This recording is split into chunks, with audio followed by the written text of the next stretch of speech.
In the name of the one who loves the beloved and love itself, amen. Please be seated. You've seen Jaws, the movie Jaws? You know that scene where Roy Schneider, whose character name I can't remember, is like throwing bits of dead fish into the sea behind the boat, and then Jaws appears and the shark is way bigger than they imagined. And then Roy Schneider kind of backs up into the cab of the boat and says that wonderful line, which apparently he made up on the spot. We're going to need a bigger boat. You remember that line? I wonder if he had been reading today's gospel before he said that line, because it's basically the kind of the core of the gospel. We're going to need bigger barns. We're going to need bigger barns. This is a gospel about wealth, about what we have, and about what we do with it. Particularly about what we do with it when so much comes in that we don't know what to do with it. And at the heart of the gospel, there's this sense of hoarding. Wonderful image of the cookies. Thank you, Ken and Kathy.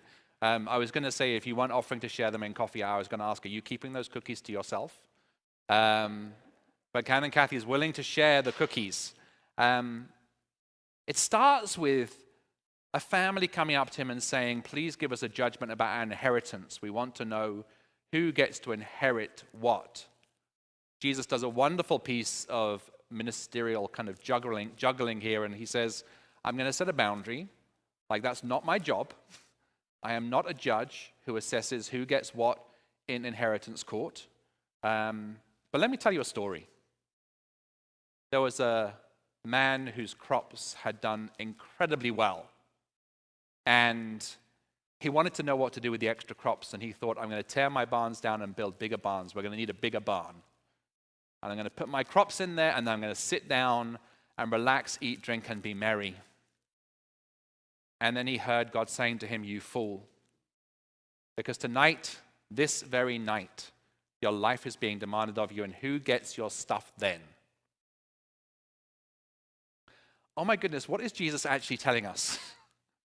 What's he trying to do?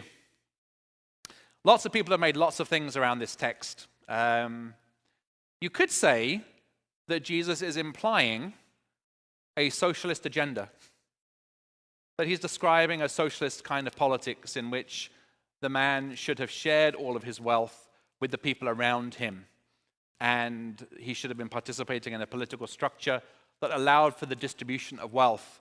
And that's the clear implication of what Jesus is saying. But others have said differently. They've said that Jesus does not explicitly critique the ownership of the means of production in the context of this gospel. So therefore, he leaves the system of capitalism in place and does not seek to dismantle it or challenge it and replace it with a socialist system. He says that the man owns his crops, can build his barns, but maybe he should have made a different choice with what belonged to him. And that was his own private decision. I say that's all an attempt to avoid the point at the heart of the text.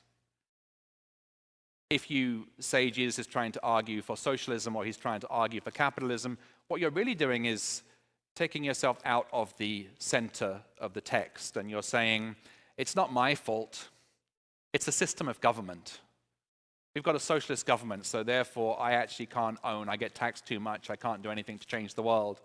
Or we've got a conservative government. I actually can't do anything to help other people because I don't have enough resources, and the government won't do it, so what can I possibly do? All of that is an attempt to excuse ourselves and distance ourselves from what I think is really the heart of this parable, which is 3 words. 3 words at the heart of the parable. Jesus says, this very night your life will be demanded of you. You'll lose your life. And he's not saying we're all going to lose our lives tonight. But he is asking, what are you going to do in this moment? What are you going to do? The world around us is complex. We might have a conservative government. We might have a liberal government. We might have a socialist government. We might have a capitalist system of economics.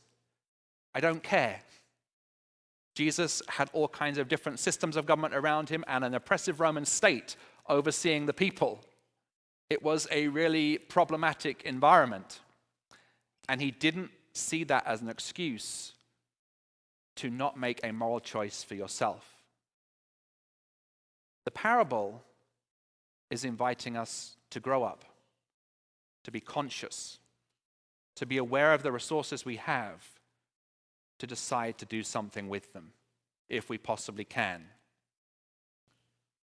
You know, if we appeal to this gospel to suggest that there is some system of government that should be set up that's better, or another system of government that should be set up that's better, what we're doing is just distancing ourselves from responsibility. It's somebody else's fault. Somebody else can take care of this. Something I'm really aware of in Sacramento right now, and I know you're aware of it as well, because we had a listening campaign at the end of last year and you shared this. But the problems of the unhoused are a real crisis in our city and in our culture. This year, the point-in-time count demonstrated to us that the number of homeless people living on the streets of Sacramento increased by about 66% in the last year. 66%. It's a huge issue, and it's often right in front of us. And we're really aware that it's not just one issue, it's multiple issues. It's an economic issue. It's an issue that has been exacerbated by the pandemic, absolutely. It's an issue around mental health. It's an issue around substance abuse. It's an issue around family breakdown. It's all of these things. And it's before us. It's with us right now. And we could wish that somebody else was going to change the system. I wish that the economics of Sacramento and California and the West and the US were all different, and so this situation could be different. But it isn't. It is what is before us. When I looked at the listening campaign that we held last year, about 75% of the congregation thought that homelessness was one of the most pressing issues facing us in Sacramento at the moment, and it's only become more acute since. And a number of you said, we don't quite know what to do about this. We don't know what we should do. And a number of you said, we should absolutely be involved in trying to tackle this.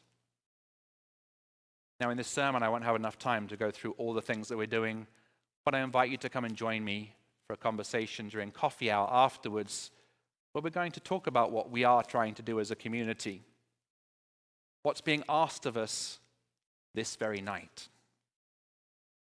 And I'm going to say, it's never going to be enough. But we, as a community, are trying to engage with this really pressing issue in creative, thoughtful, and imaginative ways. And sometimes we only see the things that are on the surface, like the respite center or meal programs that we do. But actually, I'm really impressed by the depth of people's engagement in the life of the cathedral, and I invite you to come and find out more about it. Because even though I don't want to blame the system of government for the problem, and I think that we should all take responsibility, we do have people who are engaging in advocacy in the political structures of Sacramento to try and change things, to try and get shelters built, to try and change policies to make them more compassionate and more practical. We also have a licensed clinical social worker who works with us to try and help people find housing if we possibly can. And all those things are things I'd like you to hear about, know about, understand, and ask yourself, can I help? What's being asked of me this very night? We also have to put limits on what we can achieve, because it is a huge issue, and we can only do so much. So I'm always looking for this idea in cathedral life of balance. What's the right balance point between the resources we have and the challenges we face. And what can we do that really makes a difference?